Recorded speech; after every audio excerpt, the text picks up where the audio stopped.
ఈ 5 రోజుల కార్యక్రమం ఈ నెల 11 నుంచి 16 ఈ మేళా నిర్వహించిన సందర్భంగా భారతీయ కిసాన్ సంఘ్ తరఫున నేను రాష్ట్ర అధ్యక్షునిగా దీనికి ఈరోజు రావడం జరిగింది. ఈ మేళాలో ముఖ్యంగా స్వదేశీ వస్తువులు, తర్వాత స్వదేశీ కళలు, తర్వాత స్వదేశీ వివిధ రకాలైన వృత్తుల వాటికి ప్రోత్సాహకరంగా ఇది చేసే కార్యక్రమం.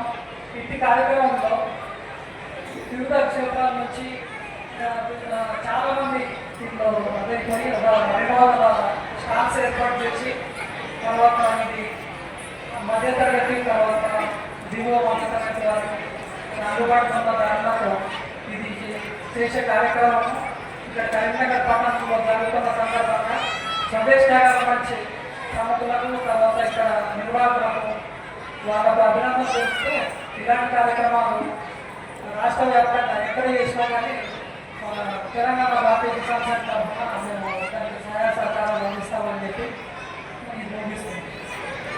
ధన్యవాదాలు సార్.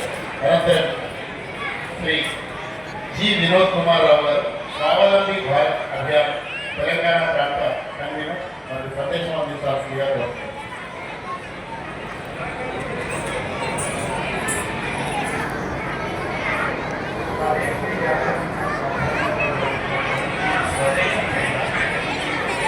స్వయం ఉత్పత్తులు తయారు చేస్తూ గ్రామీణ ప్రాంతాల్లో ఉన్నటువంటి మహిళలు, రైతులు, ఇంకా ఇతర కుటీర సంబంధించిన వ్యక్తులందరికీ కూడా ఈ స్వదేశీ మేళాల వల్ల వాళ్ళు తయారు చేసిన వస్తువులకు ఇక్కడ మార్కెటింగ్ అవకాశాలు, మార్కెటింగ్ ఏ విధంగా చేసుకోవాలో రావడం వల్ల వాళ్ళకి మార్గదర్శకులు వాళ్ళ మార్కెటింగ్ ఉత్పత్తుల్ని ప్రజలకు ఏ విధంగా చేయగలగాలో తెలుసుకునే అవకాశాలు ఇక్కడ లభిస్తున్నాయి. ఈ స్వదేశీ మేళా నిర్వహించడం ఎంతో ఉత్తమమైన రైతులకు, గ్రామీణ ప్రాంతాలకు ముఖ్యంగా మార్కెటింగ్ లోపల ఆర్గానిక్ ఉత్పత్తులను తయారు చేసే రైతుల్ని, ఆర్గానిక్ ఉత్పత్తుల్ని కొనుగోలు చేసే వారికి సక్రమంగా నిజాయితీగా వారికి ఆర్గానిక్ వస్తువులను తెలిపే విధంగా జరుగుతున్నటువంటి ఈ మేళాకి శుభాకాంక్షలు. నేను స్వదేశీ గ్రామీణ ప్రాంతాల్లో ఆర్గానిక్ ఉత్పత్తులు పండించే వాళ్ళందరికీ కూడా ఎఫ్పిఓల ద్వారా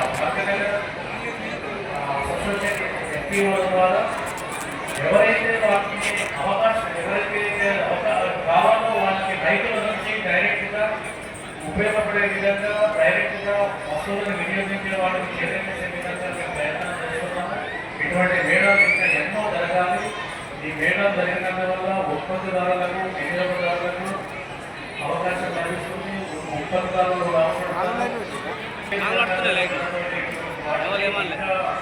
తీసుకెళ్ళాలని దీనికి మాత్రం సహాయ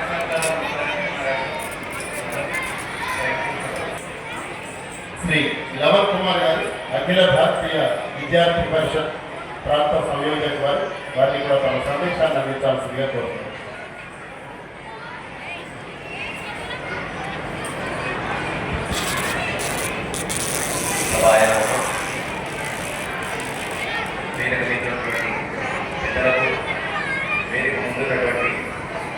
స్వదేశీ అభిమానులకు నా నమస్కారాలు.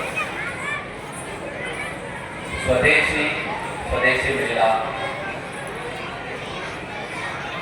ప్రపంచవ్యాప్తంగా కూడా ఎప్పటి నుంచో స్వతంత్ర సమయం నుంచి స్వతంత్ర ఉద్యమం నడుస్తున్నప్పటి నుంచి కూడా స్వదేశీ గురించి మాట్లాడుకుంటున్నాం. ఆచరణలో స్వతంత్రానంతరం మర్చిపోయాం మనమందరం కూడా.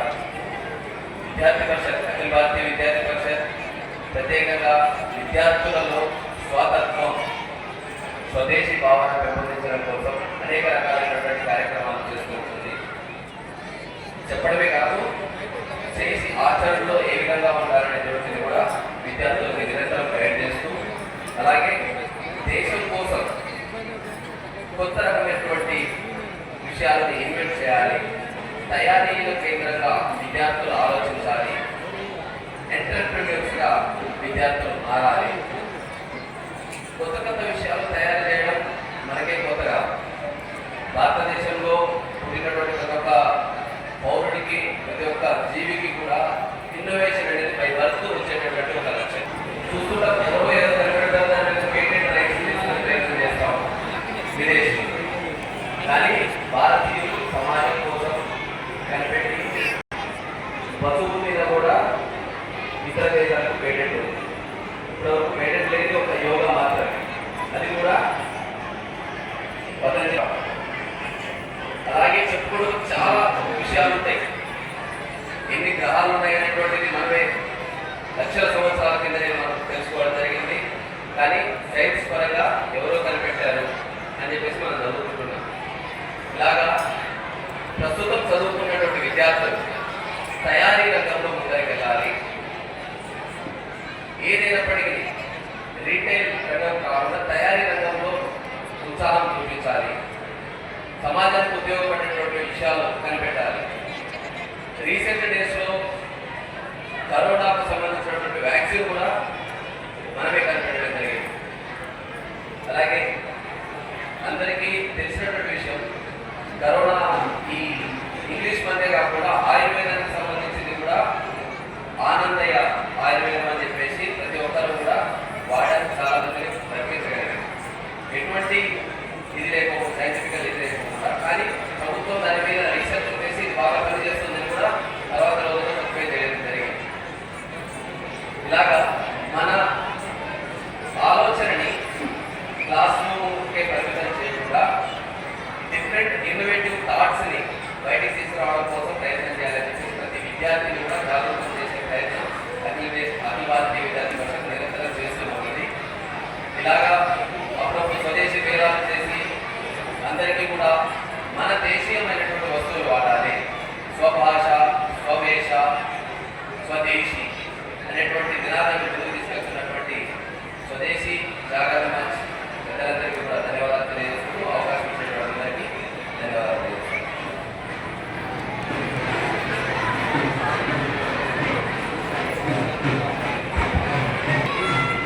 ధన్యవాదాలు లవన్ కుమార్ గారు. ఒక చిన్న సూచన, ఒకసారి స్క్రీన్ వైపు చూడండి. నేనే కనపడుతున్నాను. ఫేస్బుక్ ఓపెన్ చేస్తే స్వదేశీ సెర్చ్లో స్వదేశీ జాగరణ మంచి అని టైప్ చేయండి. టైప్ చేస్తే మీకు ఈ విధంగా ఫేస్బుక్ పేజ్ ఓపెన్ అవుతుంది. ఆ లోగో ఉంది చూసారా, ఎల్లో కలర్లో ఉండేటువంటి లోగో స్వదేశీ జాగరణ మంచుకొని ఇంకా ఆరెంజ్ కలర్లో ఉండేటువంటి లోగోలు కనపడతాయి. వాటిని ఫాలో కండి. తర్వాత ఈ ఎల్లో కలర్లో ఉండేటువంటి లోగో కనుక మీరు టచ్ చేస్తే, దాన్ని లైక్ చేస్తే మీకు వెంటనే దీనిలో జాయిన్ అవుతారు. మీకు ఈ కల్చరల్ ఈవెంట్కి సంబంధించినటువంటి ఫోటోలు, వీడియోలు ఏవి పెట్టినా మీ అందరికీ అందుతాయి. మీరు వాటిని డైరెక్ట్గా డౌన్లోడ్ చేసుకోవచ్చు. చాలామంది కళాకారులు వాటికి ఫోటోలు కావాలి, వీడియోలు కావాలి అని అడుగుతున్నారు. వాటికి మా విమల్ కుమార్ గారు ఇప్పుడే దాన్ని తయారు చేయడం జరిగింది. ఫేస్బుక్లో సెర్చ్ బార్లో స్వదేశీ జాగరణ మంచి టైప్ చేయండి, కరీంనగర్ టైప్ చేయండి, ఇది వచ్చేస్తుంది. మీకు ఇవన్నీ కూడా సందేశం అందుతుంది. అనంతరం ఈ కార్యక్రమానికి ప్రధాన వక్తగా విచ్చేసినటువంటి వారు సత్తు లింగమూర్తి గారు. స్వదేశీ జాగరణ మంచి చేస్తున్నటువంటి పని ఏమిటంటే స్వదేశీ భావజాలాన్ని వ్యాప్తి చేయడం. ఇక్కడ ఉన్నటువంటి పెద్దవాళ్ళకు కొంత తెలుసు, కానీ చిన్నపిల్లలకు అర్థమయ్యేలాగా చెప్పాలి కదా. పిల్లలు ఒకసారి చేయొద్దండి, భగత్ సింగ్ తమ్ముళ్ళందరూ చేయొద్దండి, ఝాన్సీ రాణి చెల్లెళ్ళందరూ చేయొద్దండి, పిడికిలు పిలిచండి, గుండె నుంచి ఒక్కసారిగా నినాదం చేయండి, బోలో భారత్ మాతాకి. పోవాలి కరీంనగర్, బోలో భారత్ మాతాకి. ఒక చిన్న ప్రశ్న, అబ్బాయి నిన్నే బట్టల దుకాణం ఉంది, నీ పెద్దనాన్నకు బట్టల దుకాణం, నువ్వు దాంట్లో కొట్టావా బట్టలు, వేరే వాళ్ళ దుకాణం కొట్టావా?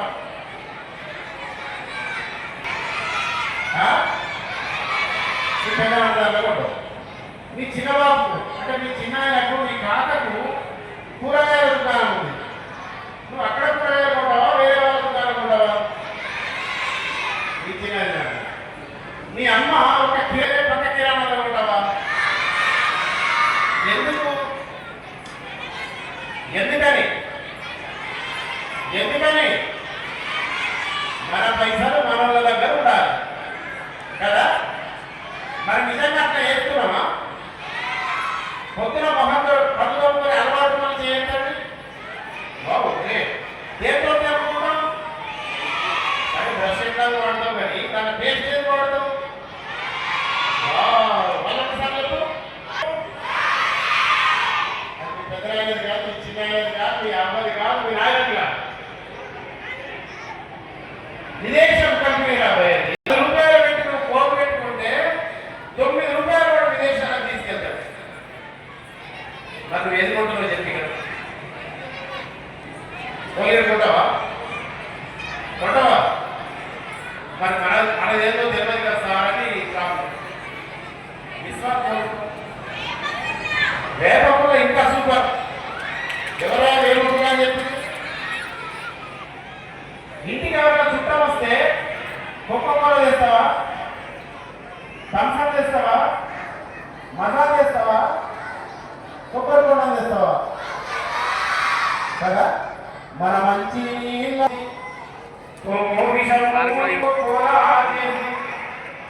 రంగు రంగు చూపి తప్పు కొట్టామంటూ మన కొబ్బరి నీళ్ళు డబ్బు నీళ్ళు కొబ్బరి మూటకు కొట్లాడ పెట్టిండు చూడు. అడుగడుగో అడుగో చూడు కనని ఇంకెంకొస్తాడో చెప్పన్నా. అదే రాసులు అయ్యి ముక్కుల్లోకి కూతుండు, గిరికేను ప్లేడు అయ్యి నీ గడ్డల్లోరు కూతుండు, సోన పప్పు అయ్యి నీ ముఖము రుద్దుతుండు, కోవాచి అయ్యి కికి కికి అండు. ఇట్లొస్తాడు. మనదేవో మనకు తెలవాలి, మన కాందేవో మనకు తెలవాలి. ఇవి చెప్పడానికి పెద్దలు వచ్చారు. సత్తు లింగమూర్తి గారు, వారు దక్షిణ మధ్య కేంద్ర సంయోజక్, స్వదేశీ జాగరణ మంచి, స్వాభిమాన్ భారత్, అదేవిధంగా associate professor Karnataka central university. వారిని సాధారణంగా ఆహ్వానిస్తున్న ఈరోజు వారి ప్రధాన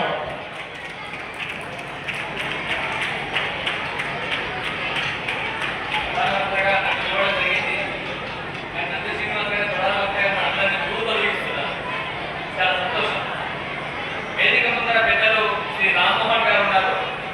భారతీయ మజ్దూర్ సంఘ సంఘటన మంత్రి రామ్మోహన్ జీకి వేదిక మీద అవసరం.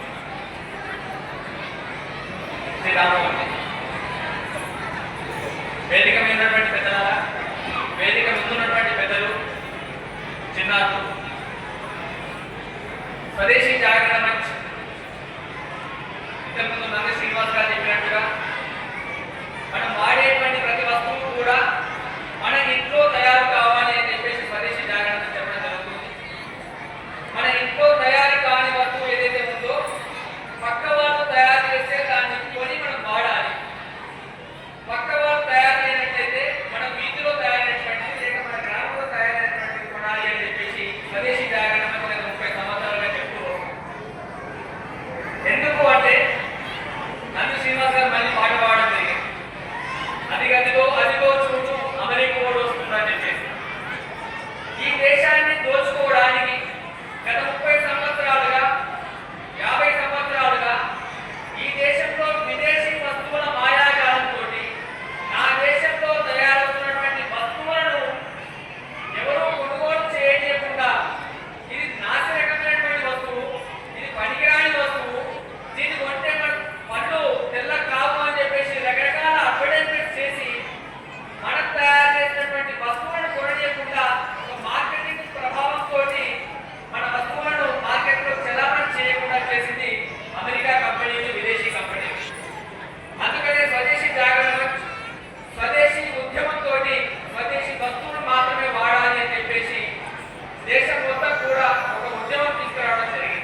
కొన్ని లక్షల మంది ఈ మధ్యలోనే యూట్యూబ్ లో ఒక ఛానల్ ఒక వీడియో వచ్చింది. ఒక చిన్న వ్యక్తి ఛాయ్ అమ్ముకుంటున్నాడు. నాకు గర్వంగా చెప్తున్నాడు, ఈ 40 రోజులు కుంభమేళాలో నేను కేవలం ఛాయ్ మాత్రమే అమ్ముతా. ఎందుకు ఛాయ్ మాత్రమే అమ్ముతా అంటే మహాకుంభమేళలో చాలా తీవ్రమైన చలి ఉన్నది. దేశం మొత్తం నుండి భక్తులు వస్తున్నారు. ఆ భక్తుల సేవ నిమిత్తం నేను ఛాయ్ అమ్ముతా. ఛాయ్ ద్వారా వచ్చేటువంటి డబ్బులు నాకు రోజుకు తక్కువ 5,000 రూపాయలు. రోజుకు 5,000 రూపాయలు. 40 రోజుల్లో నేను కనీసం ఒక 3 నెలలకు సరిపోడు డబ్బులు నేను ఛాయ్ అమ్మడం ద్వారా సంపాదిస్తా అని చెప్పేసి ఒక ఛాయ్ అమ్మకందారు వ్యక్తి చెప్పడం జరిగింది. కాబట్టి కొన్ని లక్షల మంది డైరెక్ట్ గా ప్రత్యక్షంగా పరోక్షంగా మనం నిర్వహించుకునేటువంటి ఉద్యమం ద్వారా కొన్ని కోట్ల మందికి ఉపాధి లభిస్తుంది. కాబట్టి ఈ విషయాన్ని మనము ప్రజలకు అర్థం చేయించాలి. రక్షాబంధన జరుగుతామా? ఎవరు తయారు చేస్తారు? రాఖీలు మనం ఇంట్లో తయారు చేస్తామా? షాప్లో కొట్టామా? షాప్లో కొట్టాము. ఆ షాప్లోకి ఎవరు తయారు చేస్తే వస్తున్నాయి? ఇంతకుముందు చైనా వాళ్ళు పంపిస్తే మన షాప్లో ఉండేవి. స్వదేశీ జాగరణ చేసే కృషి కారణంగా చైనా వాడి యొక్క రక్షణ కొడవద్దు అని చెప్పేసి స్వదేశీ జాగరణ సంఘ పరివార సంస్థలు అన్ని చేసినటువంటి కృషి కారణంగా చైనా రాఖీలు బంద్ అయిపోయింది. చైనా రాఖీలు బంద్ అయిపోయిన తర్వాత గుజరాత్ లో ఉన్నటువంటి చిన్న చిన్న ఇళ్లలో తయారు చేసేటువంటి వ్యాపారవేత్తలు ఎవరైతే ఉన్నారో, రాజస్థాన్ లో ఉన్నటువంటి చిన్న చిన్న ఉత్పత్తులు ఎవరైతే ఉన్నారో, రాజ్కోట్ లో ఉన్నటువంటి ఉత్పత్తులు ఎవరైతే ఉన్నారో, ఈ రక్షణ తయారు చేయడం ద్వారా సుమారు 4,000 కుటుంబాలు సంవత్సరం మొత్తం రక్షణ మాత్రమే తయారు చేస్తారు. ఈ రక్షణ తయారు చేయడం మీద 4,000 కుటుంబాలు ఆధారపడి ఉంటాయి. అంటే మనం రక్షాబంధన చేసుకోవడం అంటే కేవలం అన్నాదమ్ములు రాఖీ కట్టుకోవడం మాత్రమే కాదు, 4,000 కుటుంబాలలో వారి యొక్క ఉపాధిని వారి యొక్క వృత్తి మనం కల్పిస్తాము ఒకరు రక్షాబంధన చేయడం ద్వారా. కాబట్టి మన ప్రతి పండుగ వెంట కూడా ఇటువంటి వాతావరణం ఉంది. కరీంనగర్ లో గణేష్ నిమజ్జనం జరుగుతుందా? గణేష్ ఉత్సవం జరుగుతుందా? జై బోలో గణేష్ మహారాజ్ కి. గణేష్ ఉత్సవం చేస్తామా? మేము గణేష్ ఉత్సవం చేస్తాం. గణేష్ విగ్రహానికి ఎంతమంది విగ్రహం తయారు చేస్తారో తెలుసా? కరీంనగర్లో వ్యక్తులు కేవలం గణేష్ విగ్రహాలు తయారు చేయడమే నిమిత్తం ఇస్తాం. 1500 కరీంనగర్ గణేష్ విగ్రహాలు తయారు చేసిన తర్వాత మాతా విగ్రహం తయారు చేస్తారు. అట్లా సుమారు సంవత్సరం మొత్తానికి సరిపోడు ఉపాధి కేవలం వినాయక విగ్రహాలు మాతా విగ్రహాలు తయారు చేయడం ద్వారా 1,500 మందికి ఉపాధి లభిస్తుంది. కరీంనగర్ హైదరాబాద్ లో సుమారు 10,000 మందికి ఉపాధి లభిస్తుంది. కాబట్టి హిందూ పండుగల ద్వారా, హిందూ ఉత్సవాల ద్వారా, హిందూ దేవాలయాల ద్వారా కేవలం ధర్మం, ముక్తి, జ్ఞానం మాత్రమే కాదు, ఆర్థికంగా నిలదొక్కుకోవడానికి కావాల్సినటువంటి ఉపాధి, వ్యాపారము, అన్ని రకాల ప్రయోజనాలు ఉన్నాయి. కాబట్టి ఎవరైనా నా యొక్క సంస్కృతిని, నా యొక్క పండుగలను అవహేళన చేస్తే కనుక మనమందరం కూడా తిప్పి సమాధానం చెప్పాల్సిన అవసరం ఉంది. కుంభమేళలో స్నానం చేస్తే ఆకలి నిండుతుంది అంటే ఖచ్చితంగా ఆకలి నిండుతుంది, అన్నం పోతుంది, కొన్ని వేల మందికి ఆకలి నింపేటువంటి కార్యక్రమం మనం చేస్తున్నాం. కాబట్టి ఈ విషయాన్ని మనం ప్రజల్లోకి చెప్పాల్సిన అవసరం ఉంది. మన సంస్కృతి మీద ఎవరు దాడి చేసినా కానీ తిరిగి చెప్పాల్సినటువంటి అవసరం ఉంది. భారత్ మాతాకి, భారత్ మాతాకి. వినపడలేదు కదా? భారత్ మాతాకి. కరీంనగర్ లో ఉన్న సర్కిల్ దగ్గరికి వెళ్ళాలి. భారత్ శ్రీ రామాదేవిని మాట్లాడుతున్నారు.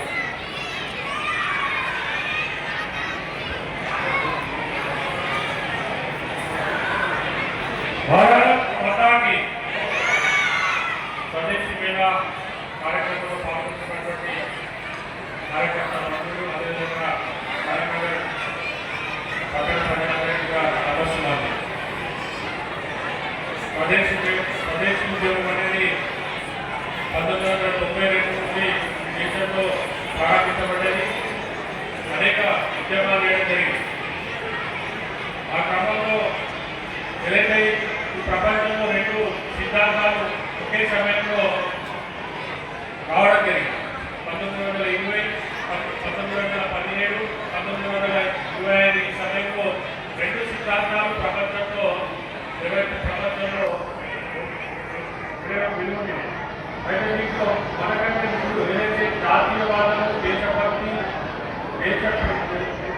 పట్ల ప్రేమ అనేది ఏదైతే సిద్ధాంతం జరుగుతుందో అది జీరో నుండి మొదలై ఈరోజు ప్రపంచం అంతా భారతదేశం ప్రయత్నించేటువంటి విధంగా ఈరోజు తయారై అదే క్రమంలో ఒకప్పుడు ఒక సిద్ధాంతం ప్రపంచాన్ని ఏమైనా సిద్ధాంతం ఈరోజు కనుమరుగైంది. ఈ రెండింటి సిద్ధాంతం యొక్క ఏదైతే తేడా ఏదైతే ఉందో ఒకవైపు వ్యక్తి నిర్మూలన, ఇంకోవైపు వ్యక్తి నిర్మాణం. వ్యక్తి నిర్మాణం నిర్మూలన అనేటువంటి సిద్ధాంతం ఈ ప్రపంచంలో కనుమరుగైపోయింది. వ్యక్తి నిర్మాణం ద్వారా మనుషుల్లో సంస్కారం, దేశభక్తి నింపాలనేటువంటి సిద్ధాంతం ఈరోజు ప్రపంచంలో నెంబర్ వన్ గా నిలబడుతుంది. అందుకే ఈరోజు ఒకప్పుడు భారతదేశం ప్రజలంటే పాము పట్టేటువంటి వాళ్ళని ఒక అనుకుంటుంది. కానీ ఈరోజు భారతదేశం అంటే సగర్వంగా తలెత్తుకునేటువంటి భారతీయులు గౌరవం ఈరోజు తగ్గింది. కాబట్టి ఆ సిద్ధాంతంలో ప్రయాణం చేసినటువంటి ఏదైతే స్వదేశీ భారత ఏదైతుందో ఇది ఇంకా అనేక కార్యక్రమాలు నిర్వహించి ముందుకు పోవాలని కోరుకుంటున్నారు. జై హింద్, జై భారత్. రామ్మోహన్ జీ, ఈరోజు ఆ వేదిక చాలా పునీతమైంది. సమాజం కోసం కుటుంబాన్ని అంతా వదిలేసి సమాజమే మా కుటుంబం అనేటువంటి భావంతో పనిచేస్తున్నటువంటి ప్రచారకులు సంఘంలో చాలామంది ఉన్నారు. అలాంటి ప్రచారకులు ఒకరు రామ్మోహన్ గారు.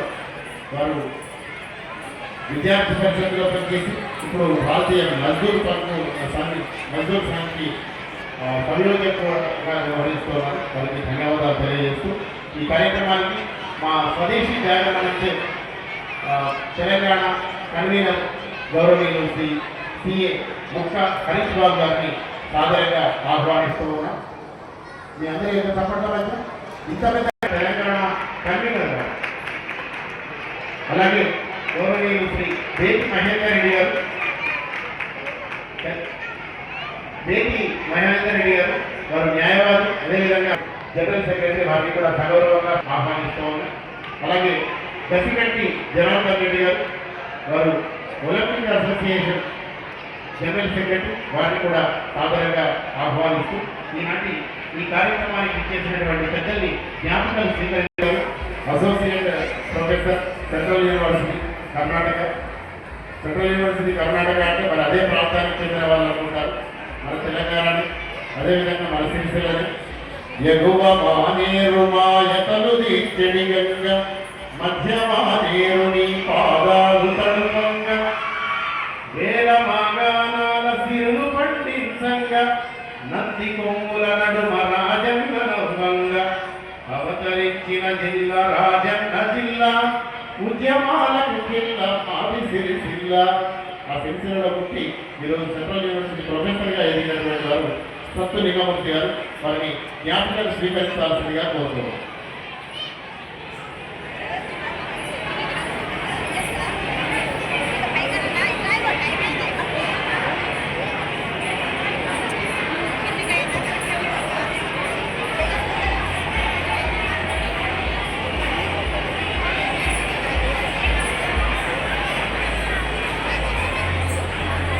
మీరు వారికి ముక్క హరీష్ బాబు గారు, సత్తు లింగమూర్తి గారికి జ్ఞాపకాలు ప్రదానం చేస్తున్నారు. మీ అందరి యొక్క తప్పట్ల మధ్య అనంతరం శ్రీ రంగారావు గారికి భారతీయ కిసాన్ సంఘ్ రాష్ట్ర అధ్యక్షుడు, వారికి కూడా స్వదేశీ జాగరణ నుంచి జ్ఞాపకాలు అందజేస్తుంది. మాధవరావు గారు మరియు హరీష్ బాబు గారు ఇద్దరు కలిసి వాటిని జ్ఞాపకాలు అందజేయాల్సిందిగా కోరుతూ ఉన్నాం. అనంతరం శ్రీ వినోద్ కుమార్ రావు గారు, స్వావలంబి భారత్ అభియాన్ తెలంగాణ ప్రాంత కన్వీనర్, వారిని కూడా జ్ఞాపకాలు స్వీకరించాల్సిందిగా కోరుతున్నాను.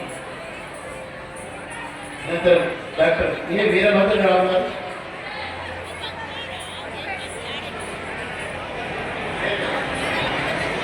అనంతరం గౌరవనీయులు శ్రీ రామ్మోహన్ గారు, భారతీయ మజ్దూర్ సంఘ్ తెలంగాణ ప్రాంత సంయోజక్, మరియు జ్ఞాపకాలు స్వీకరించాల్సిందిగా కోరుతున్నాను. అనంతరం శ్రీ లవన్ కుమార్ గారు, విద్యార్థి పరిషత్ ప్రాంత సంయోజక్, హరీష్ బాబు. అనంతరం గౌరవనీయులు శ్రీ బేటి మహేందర్ రెడ్డి గారు, న్యాయవాది, అదేవిధంగా దళితుల న్యాయవాదుల association, bar association general secretary మధ్య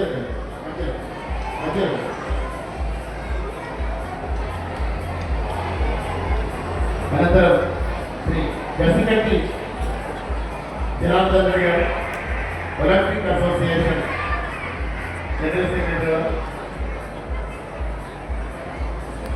గసిరెడ్డి జనార్దన్ రెడ్డి గారు,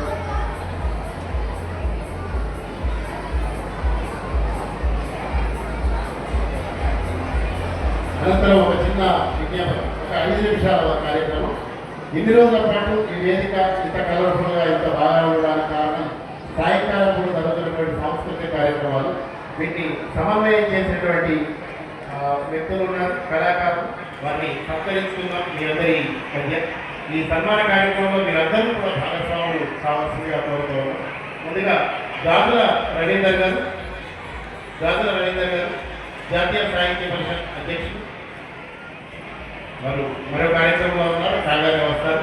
అనంతరం కెఎస్ అనంతాచార్య గారు, మా కరీంనగర్ మాటల మాంత్రికులు వారు, అద్భుతమైనటువంటి దళం. ఇప్పటివరకు వేలాది కార్యక్రమాలకు వ్యాఖ్యానంగా వ్యవహరించారు. గొప్ప సైన్స్ ఉపాధ్యాయులు, ప్రధానోపాధ్యాయులు. తాను పనిచేసినటువంటి ప్రతి పాఠశాలలో కూడా గొప్ప కళావేదికలు సృష్టించిన వారు, మంచి ఆదర్శవంతులైనటువంటి ప్రధానోపాధ్యాయులు దమన్ కుమార్.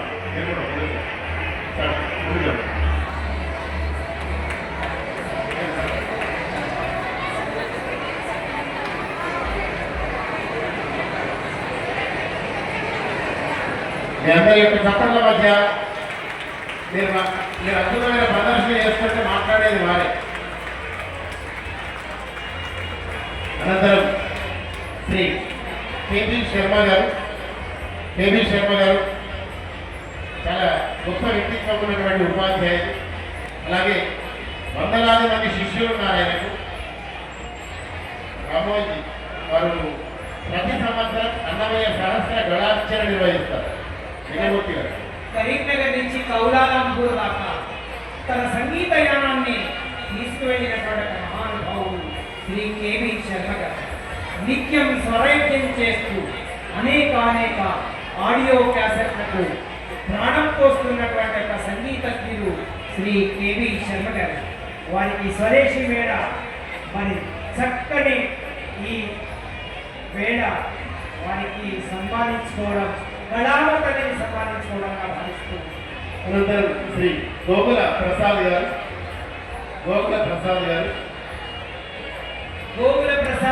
పేరు చెప్తే గోకుల ఈవెంట్స్ ఒకవైపు అయితే కరీంనగర్ బ్రహ్మోత్సవాలలో అంగరంగ వైభవంగా సాంస్కృతికోత్సవం, నేత్రోత్సవం, కర్ణోత్సవం, అద్భుతోత్సవం, ఆనందోత్సవం శ్రీ గోకుల ప్రసాద్ గారి నిర్వహణలో మరి వారికి ధన్యవాదాలు సమర్పిస్తూ.